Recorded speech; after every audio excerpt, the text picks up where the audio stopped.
Okay mga kababayan, Chris Ulo po at welcome back po ulit tayo rito sa ating YouTube channel.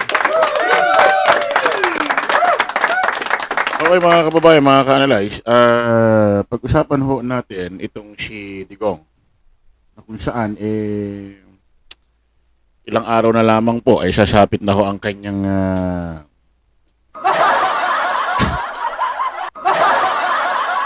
siyempre, sasapit na siyempre ang kanyang araw ng kapanganakan.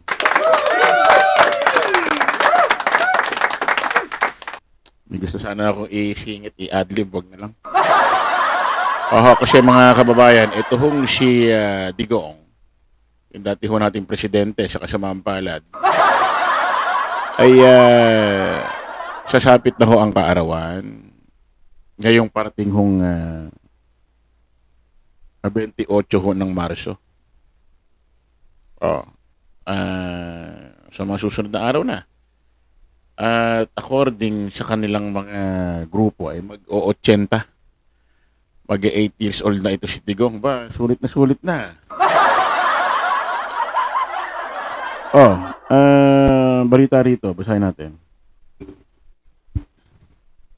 Darating sa Daheg, Netherlands, ang marami pang miyembro ng pamilya ni dating Pangulong Rodrigo Duterte sa susunod na linggo. Ayon kay Vice President Sara Duterte noong Biyernes, Marso 22, oras sa Netherlands. Matatandaan na kasalukuyang nakakulong si Duterte sa Daheg dahil sa mga crimes against humanity sa International Criminal Court. Ayan ho yung larawan. Andito yung nanay ni BP Inday, yung asawa ni Digong, si Baste Duterte. Pamilya Duterte lilipat na sa Daheg para sa birthday ni Digong. Pero ngayong araw na to mga kababayan, kani-kanina lamang may breaking news. Ay nauna pa. Alam mo naman yata si Digong, maraming ano to eh. Nauna pang makarating ho dyan. Yung isang asawa naman niya. Ito yung si Pokpok Queen. Oo.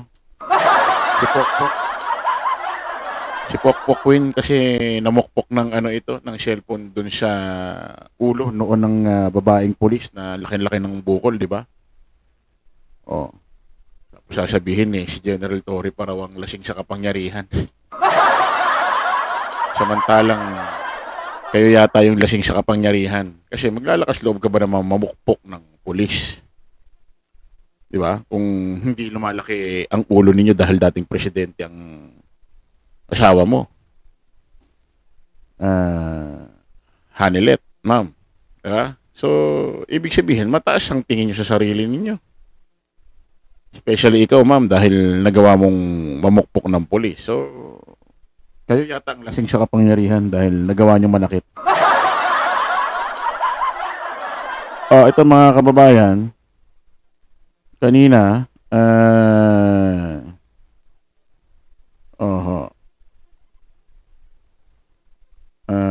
basahin natin. Kakapasok na balita na mataan sa Daheg, Netherlands, sa labas ng International Criminal Court or ICC, si Hanilet Abenseña at Kitty Duterte. Ito ay para pagdiriwang ang karawan ni dating Pangulong Rodrigo Duterte Biyernes, Marso 28. Ibinahagi kamakailan ni Vice President Sara Duterte na pupunta rin ng Netherlands ng iba pang nilang miyembro ng pamilya para sa nalalapit na kaarawan ng dating Pangulo. Lahat yata ng asawa ni Digong pupunta. Nauna pa ho magpunta itong si Hanilet. Tsaka si Kitty Duterte kaysa rito sa asawa rin ni Digong. Baste, Pulong. Nauna pa sila. Actually, mga kababayan, teka lang ho Inilabas wait. social weather stations ang resulta ng kanilang pinakahuling voter Sorry naman po ito, sorry. Actually kanina, may viral trending na kung saan may video hong kumakalat na nandoon si Hanilet sa labas ng ICC court kasama itong kanyang ina na asawa rin ho ni Digong. Si Hanilet. Kasama ito yung anak niya si Kitty Duterte. Na kung saan binastos nila yung reporter ng GMA7 ba to? ABS-CBN. Play natin ha. Hindi pala ito. Hindi pala ito yung video. Reporter pala ng ABS-CBN kasi footage ng ABS-CBN ito. Play natin. Kamusta ang biyahe mo? Okay, ma'am. Pakinggan nyo ha, at tingnan nyo yung eksena. Bisaya ba? Bisaya, ma'am. Kasi nag-Bisaya ko na. Okay ra kayo dun sa Davao, Santa Cruz, Davao. Hi, Miss Kitty. Naka-schedule ka bang dumalaw ngayon? Pedro College. Pedro College. Nakita niyo sa video. Tinanong ng reporter ng ABS-CBN, Miss Kitty, naka-schedule ka bang dumalaw ngayon? Magsasalita na siya. Pero nakita niyo yung kamay ng nanay. Parang sinenyasan o kinalbit or tinapik. Yung likod ni Kitty Duterte na parang ang dating huwag ka magsalita, huwag ka maipag-usap sa mga bias na yan. Parang ganun eh. Nakita nyo? Isa pa ha. Tapos meron pang isa yan. Mas matindi. Kamusta ang biyahe, ma'am? Okay, Diretso natin. Nakatulog ko. Bisaya ba? Bisaya, ma'am. Kasi nag-Bisaya ko na. Okay ra kayo dun sa Davao, Santa Cruz, Davao. Hi, Miss Kitty. Naka-schedule ka bang dumalaw ngayon? Pedro College. Pedro College. Nursing. Ayan ha. Yan muna yung isa. Yan muna yung part 1. Mas matindi yung mamayang video, mas level up. Nagtataka naman ako rito kay Miss Hanilet. Bakit pinigilan niya si Kitty Duterte sumagot doon sa reporter? Tinatanong naman siya na maayos. Natural matanong yan. Anak ni Digong yan. Nandiyan kayo. Mainit ang issue. Natural matanong kayo, di ba? Ayaw niya pagsalita yung si Kitty Duterte. Ayaw mo payagan magsalita, pero pang magpapatato, pinapayagan mo.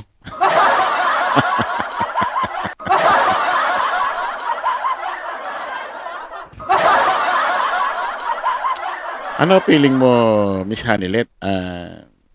Yung anak mo hindi niya pa naman ginagawa niya. Tadtad na nga ng tato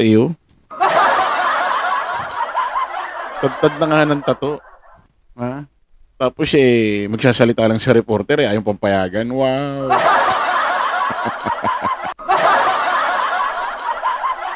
Ano feeling mo?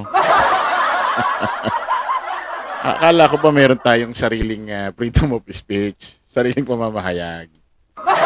Bakit para yatang ayaw mong sabihin ni Kitty Duterte ang kanyang sariling pamamahayag? Ito mas matinding video.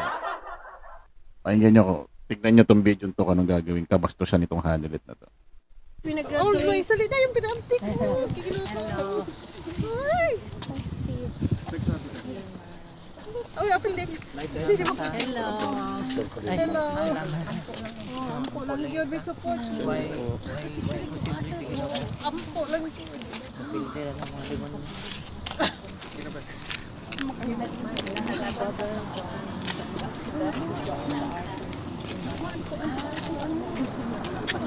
Pakinggan nyo. Tignan nyo eksena, yung video.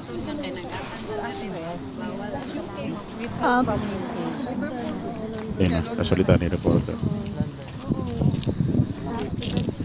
Nag-graduate ko sa San Pedro College. 1985 mo ito ngayon na first. Yes, mayor gani siya. Pwede po bang a few questions sa inyong dalawa, Kitty and Hanelet? Oh.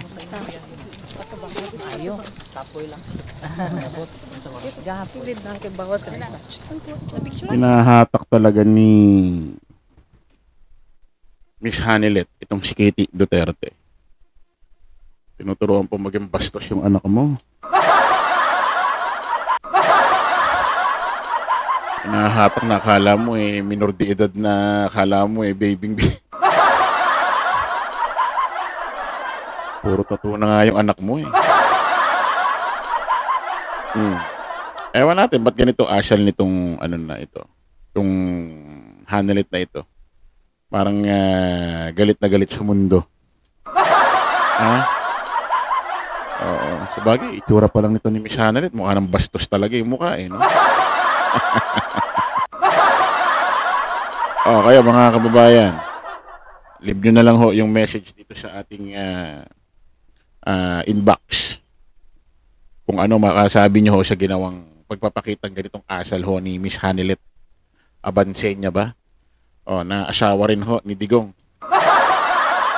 Makikita-kita na sila dyan.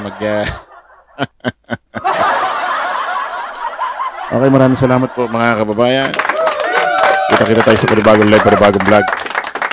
Alam po, pasamantalangin nyo, lingkod, host Chris. Ulo lagi natin tatandaan, don't follow the majority, follow the right way. Maraming salamat. Kita-kits po tayo ulit.